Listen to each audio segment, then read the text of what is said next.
우리는 세상 살면서 때로는 이해가 안 되는 그런 일들을 겪을 때가 있습니다. 그렇죠? 성경은 우리에게 이렇게 말씀하셔요. 믿음 없이는 하나님을 기쁘시게 할 수 없다. 여러분 히브리서 11장 6절의 말씀을 기억하실 거예요. 믿음 없이는 하나님을 기쁘시게 할 수 없나니. 그렇죠? 오늘 우리 하나님 앞에 정말 믿음이 있는 사람인가? 내가 믿음으로 하나님을 기쁘시게 하며 사는가? 돌아볼 수 있는 그런 믿음의 시간이 되길 바랍니다. 그런데 우리 믿음은 이해가 안 되는 것을 맞이할 때, 내가 납득이 안 되는 상황 속에 놓일 때, 내가 정말 믿음의 태도와 마음가짐을 가지고 하나님 앞에 응답하는가, 이것을 찾아보고 또 대답할 수 있어야 되겠습니다. 우리의 인생엔 정말 모든 게 다 내가 이해하여서, 내가 납득이 돼서 그것을 받아들이고 사는 게 아닌 때가 있어요. 저 같은 경우도 지금까지 살면서 납득 안 되는 일을 경험한 게 여러 차례 있습니다. 일반적으로 생각하거나 정말 상식적으로 생각했을 때 그러면 안 될 것 같은데 그런 상황을 맞이하는 거, 여러분 종종 있습니다.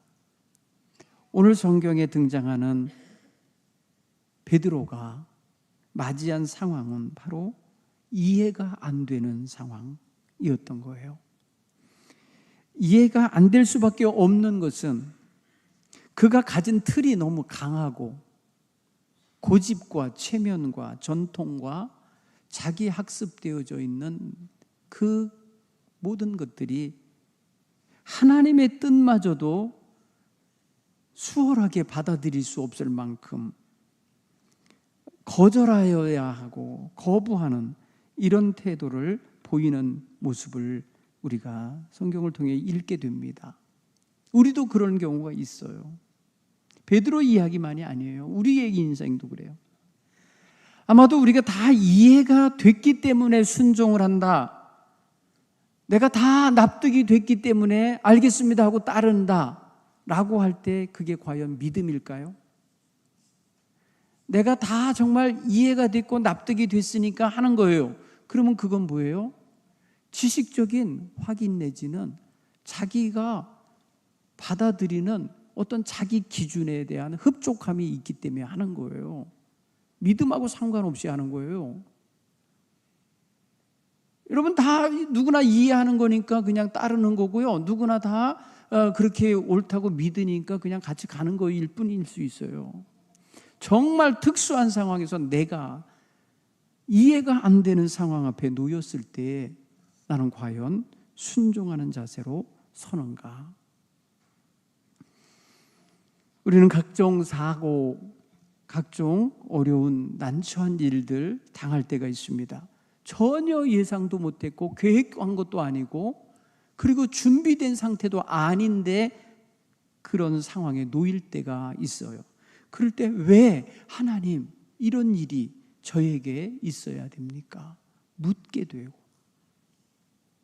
그리고 대답을 얻지 못했을 땐 계속해서 갈등하게 되고, 갈등에 길어지다가 보면은 하나님에 대한 의심과 불신까지도 갖게 될 수 있어요. 이해가 안 된다고요. 성경에는 수많은 인물들이 나오는데 그들의 신앙생활을 보고 그들의 행하는 것을 보면 다 이해가 잘 돼서 그래서 순종한 사람들 거의 없어요. 이해 안 되는 상황에서 하나님의 명령이 그에게 주어졌을 때 그들은 자기 그 기준과 틀을 내려놓고 순종한 겁니다. 여러분 보세요. 성경의 인물들 쭉 여러분들이 기억나는 인물들을 한번 주목해 보세요. 예를 들어 노아 같은 경우 보세요. 그가 사는 땅에는요 홍수라는 게 없었어요. 그런데 홍수가 날 거니까 어마어마하게 커다란 배를 만들려고 할 때 납득이 됩니까? 이해가 됩니까 이게? 그가 나이 500이라고 그랬어요. 그따위 먹도록 그런 일이 있지를 않았는데 이게 어느 날 갑자기 말이에요, 홍수가 나서 다 떠내려가고 다 물에 잠기게 될 거고 다 죽게 될 거라는 말이 들려질 때 이게 믿어지질 않을 수 있어요. 그리고 그 어마어마한 배를 만들려고 할 때 노아는 일체 의심하지 않고 자기 기준 집어서 대지 않고 자기가 가졌던 상식과 그러한 그동안에 가졌던 모든 전통 들이대지 않습니다. 여러분, 오늘 우리는 정말 그런 면에 있어서 노아가 이해가 됐기 때문에 순종했다? 그렇게 볼 수가 없어요. 하나님이 명령하시니까 절대자 하나님을 믿는 믿음으로 그 명령에도 순종한 줄 믿습니다. 아브라함 보세요. 100살에 겨우 아들 주셔놓고는 나중에 그 아들 좀 자라니까 네 아들 내게 바쳐라, 네 아들을 내게 산제물로 바치라는 거예요. 번제로. 이게 이해가 됩니까? 이게 납득이 되는 문제예요? 아브라함은 거기에 대하여 하나님 왜 그러시는 거냐고 항의하지 않습니다. 이게 납득이 안 됩니다. 납득을 시켜주세요. 이게 뭡니까? 라고 묻지도 않아요. 하나님이 명령하셨을 때 그는 설명을 요구한 것이 아니라 순종한 것입니다. 말씀대로 진행했다는 것이죠. 네. 물론 처음엔 사람들이 막 자기의 기준을 가지고 따져 묻기도 해요. 네, 따져 묻기도 해요. 그럼에도 불구하고 결국은 하나님이 하시겠다 하신 계획에 대하여 믿음으로 순종하는 경우를 보게 돼요. 사랑하는 성도 여러분, 오늘 우리는 믿음으로 납득이 돼야만 그것을 행하는 그런 자세, 곧 이성과 판단과 합리적인 상황 조건이 딱 들어맞아야 한다. 그거는요, 세상에 믿음 없는 사람들도 그렇게 해요. 세상에 믿음 없는 사람들도 그 논리를 갖고 살아요. 우리는 하나님 백성인데, 우리가 하나님 백성이면 그런 논리와 그런 합리적인 이성의 결론이 쫙 났을 때 그때서야 그거 하겠다 그런다고, 그는 믿음의 태도라기보다는 자기 주관의 태도가 강합니다. 그러면 믿음으로 나가는 순종은 뭐겠어요? 믿음은 보이지 않는 것들의 증거니라 라고 말씀하시는 말씀을 마음에 두고, 보이지 않고 아직 경험되지 않고 아직 확실하지 않고 어떻게 될지도 모르는 상황에서도 하나님의 명령을 믿고 나가는 순종, 이거에서 읽어낼 수가 있다는 거죠. 여러분, 나만 장군이라는 사람이 엘리사에게 와서 자기 문둥병을 고쳐달라고 왔을 때에 그는 자기의 합리적인 생각과 이 일반적인 생각은 뭐냐면요, 이 예언자가 그의 몸에 손을 얹고 어떤 그 종교적 주술이나 기도나 이런 치료 행위를 해서 고쳐줄 줄로 알았어요. 그런데 엉뚱하게 얼굴도 안 쳐다보면서 넌 가서 요단강에 가서 7번 목욕을 하라고 했어요. 7번 가서 그 물에 들어가서 씻으라고 하는 말을 했을 때 납득이 안 됐죠. 화를 내고 가는 거예요. 화를 내고 돌아갈 때에 그의 종이, 수행해 완 종이 말하죠. 아니, 이보다 더 문제 있고 더 힘든 일을 시켜도 해야 될 판에 아니 그 쉬운 일도 못하시면 어떡하냐고 한번 해보시라고 라고 했어요. 여러분, 나아만은 그때 자기 상식과 자기의 기대와 자기의 나름대로의 기준을 다 내려놓고 하라는 대로 했을 때에 놀라운 기적과 같은 치유가 일어났어요. 사랑하는 성도 여러분, 우리가 지금 복음을 전하라고 할 때에 내 이성이 납득이 되고 이해가 되고 관계가 형성되고 뭐가 되어야만 할 거다라고 하는 어떤 조건과 상황을 딱 전제해 놓고 그 틀 안에서 뭔가 이루어질 때, 조건이 주어질 때서야 하겠다고 하면요, 평생 가서 할 수 없을 수도 있어요. 네. 왜? 내가 안 고쳐져 있기 때문에, 내 태도가 안 바꿔져 있기 때문에, 그 태도와 그 안경이 계속 쓰여져 있기 때문에 계속 그 색깔로 보이고 그 기준으로 되기 때문에 그런 조건에 맞게 도지 않아요. 네. 제가 며칠 전에 오랫동안 안 찬 시계를 이렇게 꺼냈어요. 꺼냈더니 거기에는 날짜 돌아가는 것과 요일 돌아가는 것과 바늘 돌아가는 것과 세 가지가 이게 조화가 돼야만 정확한 날짜, 정확한 요일, 정확한 시간을 알 수 있는 시계예요. 반자동 시계. 그런데 이게 제가 오랜만에 해서 어떻게 맞춰야 될지 모르겠더라고요. 그 뭘 좀 땡겨서 돌리면 요일이 바뀌고, 또 어떻게 해보면 날짜가 달라지고, 또 어떻게 하면 시간이 달라지고, 맞추기 어렵더라고요. 그러니까 시간과 날짜와 그 요일을 딱 맞춰내는 게, 이 시계 죽을 때까지 안 되겠다, 그냥 놔둬갖고는 죽을 때까지 지가 못 맞출 거라는 게 보여요. 네. 왜냐면 걔는 세팅된 대로 돌아가니까. 여러분, 우리 인생들이요, 자기가 세팅해 놓은 틀이 있어요. 자기가 만들어 놓은 틀이 있어요. 그 안에서 세상을 보니까 그 틀 바깥에서 일하시는 하나님의 일이 안 보이는 거예요. 그 틀이, 그게 말입니다, 크기가 얼마나인지, 그 사이즈가 얼마나인지 모르지만 하나님께서 주시려고 하는 게 안 들어오는 거예요. 하나님은 지금 주고 계신데 내 그릇이 작아서 안 들어와. 그걸 몰라요. 그걸 못 봐요.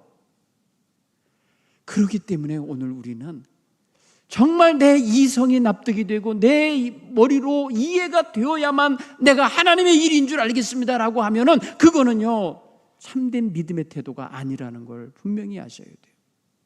우리는 내 생각과 틀려도, 내 생각 속에 있지 않았어도, 내 생각보다 너무 크고 넓어도 하나님의 뜻이라는 것이 깨달아지면 믿고 따를 수 있는 자세가 있기를 간절히 축원합니다. 여러분, 오늘 이 베드로라는 인물이 여기 등장하잖아요. 이 사람 지금요, 기도하는 사람이었어요. 기도 누구에게 합니까? 하나님께 하죠. 기도 왜 합니까? 하나님의 뜻을 내게 알려달라고 주는 거 아니에요? 기도하는 거 아니에요? 그 하나님 뜻을 알려줬더니 그거 아니라는 거예요. 그거 내 마음에 안 든다는 거예요. 내가 그런 거 해본 적이 없다는 거예요. 여러분 보세요. 그가 기도하고 있었어요. 제6시 기도, 12시 기도를 하고 있었어요.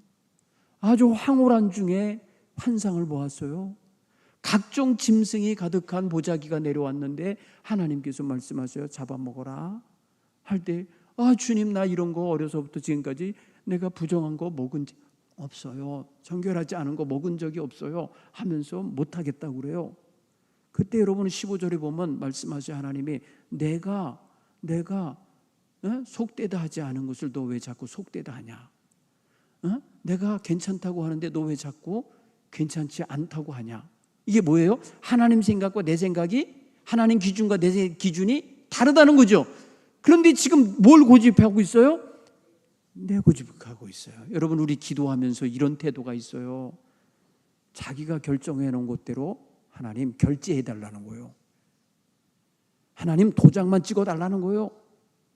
이런 태도의 기도는요, 하나님 기도가 아닌 거예요. 하나님, 제가 이런 거 원하는데요, 이거 하나님 뜻이 아니면 이거 다 내 마음에서 빠지게 하시고, 하나님 뜻이면 제 마음의 기도 하나님 뜻대로 이루시옵소서. 내 마음의 뜻이 하나님 뜻이 되기 원하나이다. 기도가 달라지는 거예요. 그런데 내가 기도를 하고 있는데 그 기도 안에 들어오시는 하나님의 명령을 새 명령을 주고 계신데 싫다는 거예요. 나 그거 못하겠다는 거예요. 나 그거 해본 적 없다는 거고, 그렇게 하면 안 된다고 배웠다는 거죠. 여러분, 이게 얼마나 강한 틀인 줄 알아요? 하나님 뜻까지도 못 들어오게 만드는 틀인 거예요. 여러분, 이 환상을 3번을 보고 이게 무슨 뜻일까? 기도하는 중에 이 하나님 뭐라고 하시는 건가 할 때에, 그가 묵는 집에 이방인들이 찾아와서 여기 베드로라는 시몬이 여기 묵고 있냐 물었어요. 그때에 성령께서 말씀하시기를, 사람들이 와서 너를 찾고 있다. 너는 내가 보낸 사람이니까 의심하지 말고 함께 가라. 하나님이 명령하셨어요. 여러분, 보자기에 쌓여 있었던 거는 정말 짐승들이라서 각종 짐승들, 그 갑종 짐승들 속에는 부정한 짐승도 있었던 건가 봐요. 그러니까 먹지 않았다고, 나 먹기 싫다고 표현한 거 아니겠어요? 그런데 지금 그를 찾아온 사람이 누구냐? 이방인들이에요. 그런데 하나님이 뭐라 그래요? 내가 보낸 사람들이라고 그러셨어요. 이방인이라 말씀하시지 않고 내가 보낸 사람들이니 너는 의심하지 말고 그들을 따라가라, 명령이 주어진 거예요. 여러분 보세요. 이게 무슨 뜻일까? 기도하고 난 다음에 이거 필요해요. 하나님이 뭘 원하시는 건가 물으셔야 돼요. 그래서 하나님의 뜻을 내가 접수하고 그 접수된 말씀이 내 이성과 안 맞고 내 경험과 안 맞고 내 모든 신앙 전통과 지금까지 살아왔던 것과 안 맞을지라도 하나님 이게 무슨 뜻인가요? 라고 물어야죠. 그러고 있었던 거예요, 베드로가. 그럴 때에 그 사람들이 찾아와 정말 부정한 삶을 살고 있는 이방인들이 온 거예요. 베드로가 거기서 성령의 음성을 듣잖아요. 내가 보낸 사람이니 그들을 따라가라. 의심하지 말고 가라. 의심하지 말고 가라. 그러니까 의심을 자아내는 상황이 그의 마음속에 있었던 거죠. 왜 이런 사람을 만나게 할까? 정말 이 사람들을 따라가도 되는 건가? 이 사람들이 나에게 어찌 알고 왔나? 다 의심이 일어날 수 있죠. 그런데 놀랍게도 그게 하나님이 보내신 거라는 거예요. 보낸 사람들이는. 그래서 베드로는 거기서 생각의 문턱을 낮춥니다. 그 낮춘 게 뭐예요? 그들을 불러들여서 자기가 묵고 있는 그 집에서 함께 하룻밤을 묵어요. 놀라운 일이 벌어진 거예요. 베드로의 입장에서는 그동안에 문턱이 있거든요. 이방인과 유대인 사이에 넘어올 수 없는 벽이 있었던 거예요. 넘어가지도 않았고 넘어오지도 못하게 하며 살고 있었던 문턱이 있었는데 그 문턱으로 그들을 불러들인 거예요. 그리고 하룻밤을 함께 잠잔 거예요. 또 유숙했으니까 함께 먹어야 되는 거예요. 이게 다 뭐예요? 율법으로 말하면 부정함에 물들은 거예요.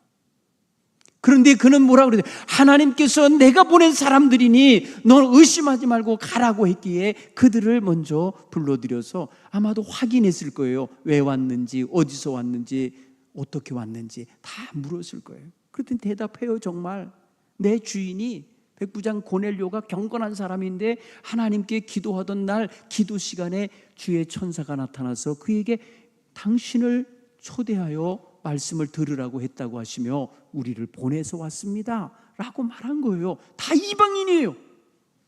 그러니까 더 의심이 생기는 거예요. 도대체 이게 무슨 일이 벌어지고 있는 건가? 그래 일단은 가자니까 따라서 갈 때에 그의 주변에 여러 형제들이 함께 따라갔다 그래서 요바에서 온 형제들이란 단어는 굉장히 그들이 친밀한 관계를 갖는 유대인 공동체 일원일 거예요. 같이 갔어요.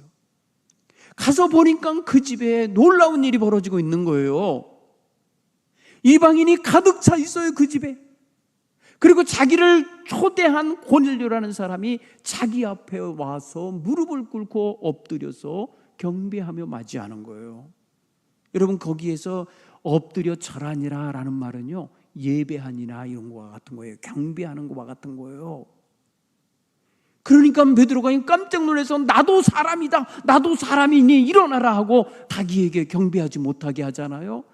일으켜 세웠어. 그래 왜 불렀냐 그랬더니 하나님이 당신을 불러서 당신을 통해서 주실 말씀을 받으라 그랬다는 거예요. 들으라 그랬다는 거예요.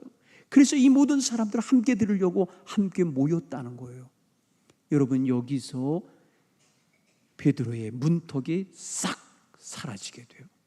문턱이 사라지게 돼요. 하나님께서는 어떻게 하신다는 거예요? 여러분 35절에 이렇게 고백을 합니다. 34절부터 보면 내가 참으로 하나님은 사람의 외모를 보지 아니하시고 각 나라 중에 하나님을 경외하며 의를 행하는 사람은 다 받으시는 줄을 깨달았도다. 새로운 깨달음이 주어지는 역사가 벌어진 거예요. 여러분 문틀을 열고 문틀을 부수고 넓히니까요 하나님의 세계가 신비롭고 놀라운 세계가 쫙 펼쳐져 있음을 보게 된 거예요. 사실은 하나님은 이미 크고 놀랍게 일하고 계셨는데 자기가 좁은 틈으로 보고 있었거나 문턱을 안 넘어가고 바깥에서 무슨 일이 벌어지고 있는지를 모르고 있었던 거예요. 하나님은 이미 벌써 수많은 영혼들을 준비시키시고 이미 그들 속에서 역사하고 계신데 우리가 모르고 있었던 거예요. 여러분, 우리가 이번 사랑전도 운동할 때에 우리의 개념과 틀을 넘어가셔야 돼요. 문턱을 넘으실 수 있기를 간절히 축원합니다. 우리가 만들어 놓은 벽을 뚫고 나가셔야 돼요. 우리가 행여라도 마음의 선입견을 갖고 있거나 편견을 갖고 있거나 자기가 어울릴 수 없는 사람이라고 선을 긋고 있거나 상대할 수 없는 존재라 여기며 대하고 있다면 우리는 의심하지 말고 그 문 열고 나가고 들어가야 할 줄 믿습니다. 베드로는 의심 가진 채 순종했던 거예요. 사실은. 왜냐하면 고넬료 집에 와서 묻는 말이 의심이 섞여 있는 말이 있어요. 그가 뭐라고 표현하신 줄 아세요? 28절에 보니까 유대인으로서 이방인과 교제하며 가까이 하는 것이 위법인 줄 너희도 알거니와 하나님께서 내게 지시하사 아무도 속되다 하거나 깨끗하지 않다 하지 말라 하시기로 내가 부름에 사양하지 않냐고 왔노라. 묻노니 무슨 일로 나를 불렀느냐. 여기 보면은 자기가 지금 위법을 행하고 있는데 위법이 이게 지금 하나님이 하라고 해서 하고 있는 거예요. 자원해서 하고 있는 게 아니에요. 자기가 이미 문턱이 싹 사라져서 하는 게 아니에요. 지금 물어보잖아. 이방인의 집에 들어오는 게 불법인 줄 내가 아는데 안다는 거 뭐예요? 갖고 있다는 거예요. 들이 있는 거예요. 이런데 네가 하나님이 속되다 하지 말라 해서 내가 왔긴 왔는데 무슨 일이냐 라고 하며 하나님의 뜻과 자기 뜻이 지금 거의 50대 50으로 지금 마음에 이러고 있는 거예요. 여러분, 그러다가 이 고넬료가 하는 말을 듣고 나서야 하나님이 벌써 나보다 먼저 고넬료의 마음을 보셨고 들으셨고 기도를 받으셨고 이 사람과의 관계를 여셨구나를 깨달은 거예요. 그래서 하나님은 사람을 외모로 보지 아니하신다. 그 외모라는 겉모습만이 아니라 민족적인 거, 이방인인지 유대인인지도 안 보신다는 거예요. 어느 나라 어느 백성이 됐든지 하나님을 경외하는 자면 받으시고 계시구나, 의를 행하는 사람 받고 계시구나, 이거를 깨달은 거예요. 여러분, 오늘 우리 마음속에는요, 우리 틀로 인해서 못 보는 세계, 못 보는 상대, 못 보는 사람들의 마음까지 하나님은 다 지금 보고 계시고 알고 계시고 주관하고 계시다는 걸 깨닫기를 바랍니다. 그러기에 우리는 이성적으로 이해가 다 돼야만 주의 일을 하려고 하는 태도는 버리셔야 되는 거예요. 그거는 문턱이에요. 그건 아주 높은 벽이에요. 여러분, 다 깨뜨셔야 돼요. 성경은 여러분 이성으로 해결할 수 없는 문제가 너무 많아요. 동정녀 마리아가 아이를 낳았다는 거 이해 못해요. 예수님이 무리를 걸으셨다는 거 이해 못해요.